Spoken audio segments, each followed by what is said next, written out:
कि हमें एक तालिबान की वजह से हम इस वक्त सैंडविच बने हुए हैं चाइना और अमेरिका के दरमियान, और आज एक नई थ्रेट और धमकी आई है कि $5 बिलियन की आपको जो है जो एक्सपोर्ट्स हैं वो खतरे में। पंजशीर के अंदर पाकिस्तान के 7 अफसरान, 12 जूनियर अफसरान और 75 कमांडोज शहीद हुए हैं।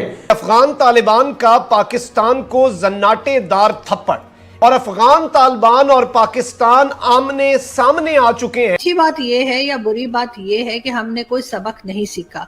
हमने जो है जी आधा मुल्क गंवा दिया। हमारा मुल्क जो है आपको पता है 71 में 2 टुकड़े हुआ, हमने आधा मुल्क गंवा दिया।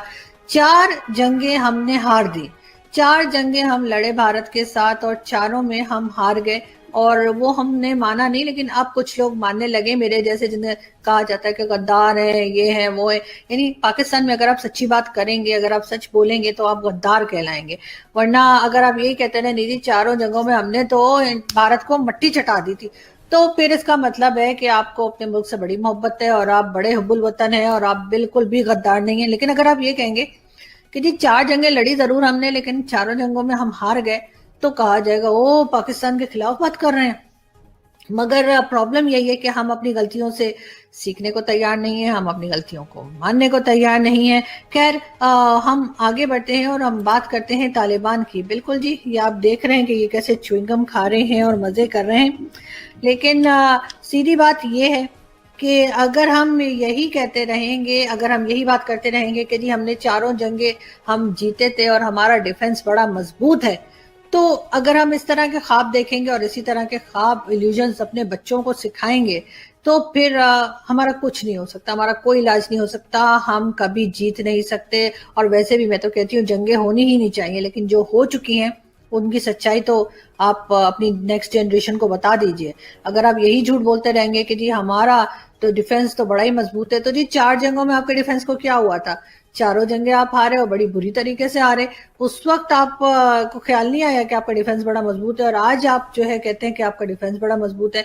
मतलब जिसे कहते हैं ना ख्याली पुलाव पकाना और एक अपने इल्यूजन में रहना, ये कोई पाकिस्तानी कौम से सीखे कि कैसे किया जाता है। भाई पहली बात, आप यूनाइटेड नेशन सिक्योरिटी काउंसिल को कहें कि एक इंक्वायरी करें और आप एक डेलीगेशन भेजें इंडियन ऑक्यूपाइड कश्मीर में और एक इन्वेस्टिगेशन। और अगर हिंदुस्तान आपको इजाजत नहीं देगी और वो नहीं देगी आपकी इजाजत, तो फिर आप सैंक्शंस नहीं इंपोज करेंगे कि फिर आप छुप जाएंगे अमेरिका के पीछे, नेटो के पीछे, कि फिर ये बात होगी। मैंने आपको कल कहा था, तबाह कर दिया इन्होंने यूनाइटेड नेशंस, जब इन्होंने झूठ बोल के एक जंग लड़ा है, हालांकि पूरी दुनिया कहती थी नहीं लड़े, इन्होंने तबाह कर दिया यूनाइटेड नेशंस को। अब ये एक और मिसाल है।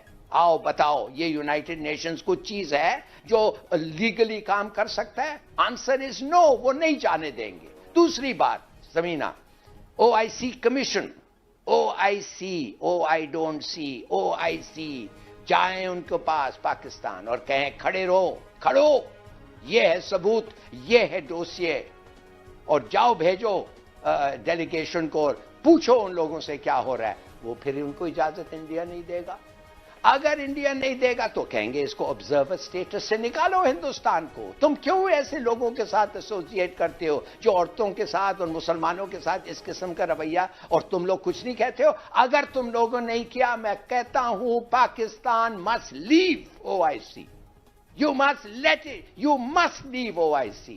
और अगर भी आप इतने बेशरम नहीं होते हैं कि आप फिर भी OIC में बैठते हैं, तो आपकी कोई कैरेक्टर नहीं है, कोई क्वालिटी नहीं है, और believe me you are contemptible as a people.